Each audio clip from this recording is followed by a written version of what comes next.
Right. Well, there is obviously a massive bit of news that's come out today that we've not touched on. And I think I'd be remiss as a Man United fan and just a person to kind of sweep it under the rug almost, or try and ignore it, or not have a say. I almost said like I'd do a separate thing, like a separate video or a statement or something that I want to say, as not that anyone really cares what I have to say, but as someone who is a vocal Man United fan on the internet, like I think it's worthwhile at least having a few words about this. Like, Man United have come out with a statement, and Mason Greenwood have come out with a statement today saying that he's going to be leaving the club, and he said that he's going to go and continue his career elsewhere. The entire situation, and if you want to go away and read the statement from United and Mason Greenwood, and I think Arnold has released a statement as well. They read so insincere. It's been handled about as badly as you can handle anything in true Man United in the last 15 years fashion. The leaks through the Athletic article, I wonder whether that was planted or like something was leaked to them, knowing that they'd run with it to get a public opinion on it. And whilst I agree with people saying, oh, you can't convict people in the court of public opinion, yeah, but just because witnesses removed their testimony from a court case does not mean that the alleged incident didn't happen or the person didn't do the thing. And I think anyone who has heard and seen the things that were there, you might have your own opinion on it.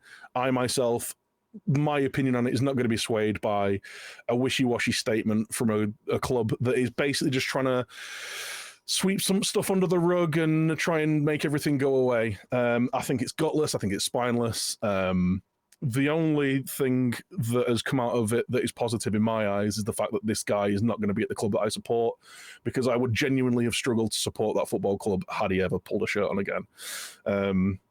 Whatever he does with his career going forward, I couldn't give less of a shit. And if you disagree with that, then fair enough. There's a reason why so many domestic abuse cases either end up in no conviction or getting pulled out of court or don't even make it to a courtroom.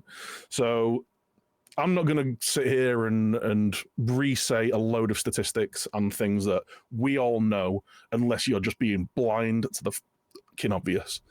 Basically, like, if you want to bury your head in the sand and pretend like this isn't an issue, then yeah, go somewhere else. I don't want to hear it.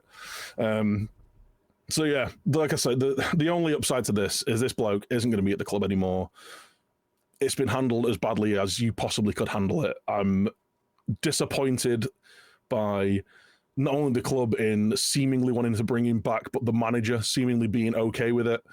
I'm disgusted by a lot of people that are out there defending him just because this dude can kick a football. So yeah, a short, succinct 2 cents on the Mason Greenwood situation. It's not something that I want to divulge too much airtime into. It's not something that I don't want to give any kind of press time to the dude. Like, just go away. Yeah, I just to add to that, obviously echo everything that Dan said there. Like, obviously, I think one thing that's important a few things I think are important to mention. This shouldn't be used, and this is because of the age we live in, because of Twitter, because of the way football fans are. I don't think this is something that should be used as point scoring amongst fans, like rival fans or whatever. And the reason I say that, make no mistake about it, if this was, especially if you're a fan of a Premier League club, if this was your club, they would have acted in the exact same way.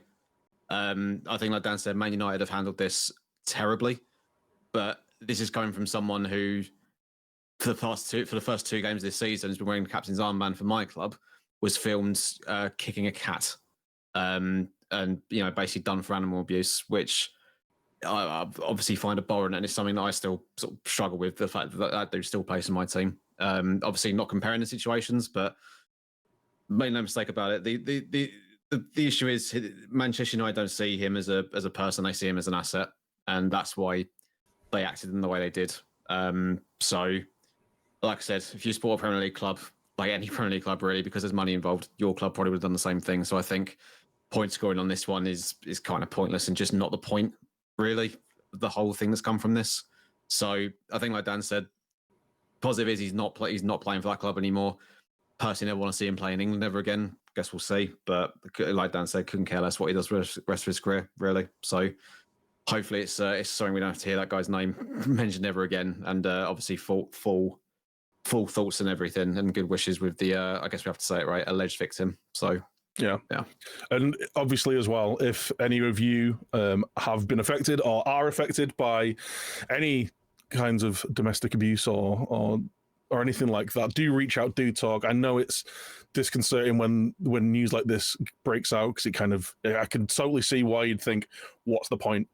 But Yeah. there are people, there are companies, there is support out there. So never suffer in silence and seek help should you need it. Please do.